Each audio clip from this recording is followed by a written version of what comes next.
बड़ी खबर इस वक्त की मुरादाबाद से आ रही है। अनुराग ठाकुर का बयान, वो बोलते थे ईडी मुझे गिरफ्तार करके दिखाई, ईडी घर पहुंची। जो अरविंद केजरीवाल पिछले साल कहते थे मेरे 3 यार जेल में बैठे हैं, होली पर साथ नहीं, इस बार सारे एक साथ हैं। आपने देखा है क्रिकेट में चौका लगता है, अब 2 और बाहर से बोल है, वो अब छक्का लगाएंगे। आतिशी और सौरभ में होड़ लगी है कि राघव अभी बाहर हैं, हम दोनों ही पहले अंदर चले जाएंगे। ये वो लोग हैं जो आज मीडिया का दुरुपयोग करने में लगे हैं, बड़ी बड़ी प्रेस कॉन्फ्रेंस करेंगे। ये लोग मीडिया का करोड़ों रुपए का प्लेटफॉर्म अपने ऊपर उपयोग कर रहे हैं। यहाँ पर राबड़ी देवी 2.0 आई हैं, अरविंद केजरीवाल की पत्नी आई हैं और इन्होंने भारी सभा में कांग्रेस की तो मिट्टी ही खराब कर दी। जो महिला राजनीति में भी नहीं, वो केवल एक बस्ट मुख्यमंत्री की पत्नी है, लेकिन वो भाषण देकर गारंटी देती है कि समय नहीं मिला आपसे चर्चा करने का। सपा सांसद डॉक्टर एस टी हसन के टिकट काटने पर बोले कि राम जी के बारे में आपने क्या कहा था। आज देखिए पूरा मुरादाबाद आपके मुर्दाबाद कर रहा है। आज सारे कार्यकर्ताओं को मोदी बनना पड़ेगा। मोदी यानी master of digital information. Modi की बताइए अलग फुल फॉर्म। पार्टी के साइबर योद्धाओं की बैठक थी और मैंने कहा कि साइबर योद्धाओं को, हर योद्धा को मोदी बनना होगा, master of digital information. Modi यानी मास्टर ऑफ डिजिटल इंफॉर्मेशन। और मोदी जी ने ये न्यू मीडिया का उपयोग करके वो करके दिखाया कि दुनिया में सबसे ज्यादा फॉलोअर्स किसी नेता के हैं तो नरेंद्र मोदी जी के, मिलियंस ऑफ फॉलोअर्स, लगभग 97 मिलियन फॉलोअर्स के लगभग मोदी जी के 96.9 मिलियन केवल एक्स पर है। इसी तरह से उनके व्हाट्सएप, फेसबुक, इंस्टाग्राम, इसमें मिलियंस ऑफ फॉलोअर्स है। तो आज के साइबर योद्धा को चुनावी रणनीति के तहत मोदी सरकार की उपलब्धियों को जन जन तक पहुंचाना है और भविष्य में हम देश को विकसित भारत बनाने वाले हैं, उसको पहुंचाना है। मैंने ये भी कार्यकर्ताओं से अनुरोध किया, जैसे विपक्ष के नेता देश को टुकड़ों में बांटना चाहते हैं, जाति, धर्म, क्षेत्र के नाम पे बांटना चाहते हैं, हमें उसमें नहीं जाना, हमें अपनी उपलब्धियां ही बतानी है। वो देश के टुकड़े टुकड़े करना चाहते हैं, हम देश को एकजुट रखना चाहते हैं। वो भ्रष्टाचारियों को एक मंच पर इकट्ठा करते हैं, हम भ्रष्टाचार के खिलाफ हर कार्रवाई करने के लिए जांच एजेंसियों को स्वतंत्र करते हैं। ये लोग भ्रम और भय पैदा करना चाहते हैं, हम जानकारी देकर जनता का आशीर्वाद पाना चाहते हैं। मैं यही कहूंगा, आज के युग में न्यू मीडिया का एक बहुत बड़ा रोल है। जहां प्रिंट और इलेक्ट्रॉनिक मीडिया अपना रोल अदा करती है, न्यू मीडिया देश के करोड़ों फोनों तक अपनी जानकारी पहुंचाता है अलग अलग प्लेटफॉर्म से। और यहीं पर जो फर्जीवाड़ा ये कुछ राजनीतिक दल करते हैं, उनको भी लेंस लगाकर हम देखते हैं और उनका पर्दाफाश करते हैं। सर, आतिशी ने आज प्रेस कॉन्फ्रेंस दी है, आप प्रेस कॉन्फ्रेंस में बोल रही है कि जो है बीजेपी का प्रेशर है उनके ऊपर कि वो ज्वाइन करें, नहीं तो उनकी अरेस्टिंग कर ली जाएगी।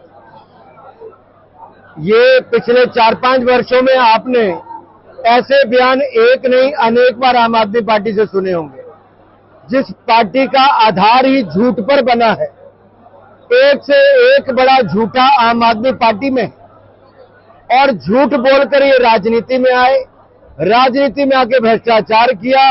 और जिस रामलीला मैदान में कभी इन्होंने भ्रष्टाचार विरोधी रैली की थी, वहां पर सारे भ्रष्टाचारियों को इकट्ठा करके रैली की है।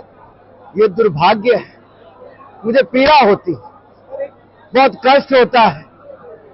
हर वो वोटर अपने आप को ठगा हुआ महसूस करता है जब वो अरविंद केजरीवाल जी के पुराने बयानों को सुनता है। जो कभी ईमानदारी की बात करते थे, आज वो कट्टर बेईमान नजर आते हैं, जेल की सलाखों के पीछे नजर आते हैं। मुझे बहुत दर्द होता है, बहुत पीड़ा होती है। पीड़ा होती है उस वोटर के लिए जो बेचारा आज अपने आप को ठगा हुआ महसूस करता है, जो 9 बार ईडी का समन आने के बाद भी अरविंद केजरीवाल जांच में शामिल नहीं होते। ये वही अरविंद केजरीवाल है जो कहते थे इस कुर्सी पर कोई भी बैठता है वो भ्रष्ट हो जाता है। वो उन्होंने सच करके दिखाया, भ्रष्ट हो गए, वो कट्टर बेईमान हो गए। बड़ा दुर्भाग्य साहब, देखिए इससे बड़ा दुर्भाग्य क्या हो, कितना ठगा हुआ महसूस करती है दिल्ली की जनता। और वो लोग जो कल तक इनके आंदोलन के साथ जुड़े थे, आज उनको कितना कष्ट पीड़ा होती होगी। ये कितने झूठे लोग हैं जो झूठ बोलकर वोट तो पाए, लेकिन भ्रष्टाचार करके मलाई भी खाई, अब जेल भी खा रहे हैं। तो आपकी कई नेता और जेल जाएंगे। देखिए इनकी इच्छा पूरी होगी अगर भ्रष्टाचार किया होगा तो। एक प्रश्न और है, विपक्ष का कहना है कि चुनाव से पहले ही राम मंदिर तैयार किया गया, मुरादाबाद के एयरपोर्ट में अभी तक शुरू नहीं हो पाया, इसके बारे में क्या कहते हैं? देखिए ना जाने कितने लोगों को इस बात की प्रसन्नता देश और दुनिया में करोड़ों लोगों को कि 500 साल का इंतजार खत्म हुआ, भव्य राम मंदिर का निर्माण हुआ। उत्तर प्रदेश इकलौता राज्य ऐसा जहां पर 21 एयरपोर्ट उत्तर प्रदेश में, और जिसमें से 8 इंटरनेशनल एयरपोर्ट बनने जा रहे हैं। मैं मुरादाबाद की जनता को विश्वास दिलाता हूं, ये काम जो मोदी योगी सरकार कर रही है वो निश्चित पूरा भी होगा। जहां मुरादाबाद भी होगा वहां जेवर इंटरनेशनल एयरपोर्ट भी इस साल के अंत में शुरू हो जाएगा। अब्दुल्ला कह रहे हैं कि अरविंद केजरीवाल का जेल जाने के बाद में कद बढ़ गया है।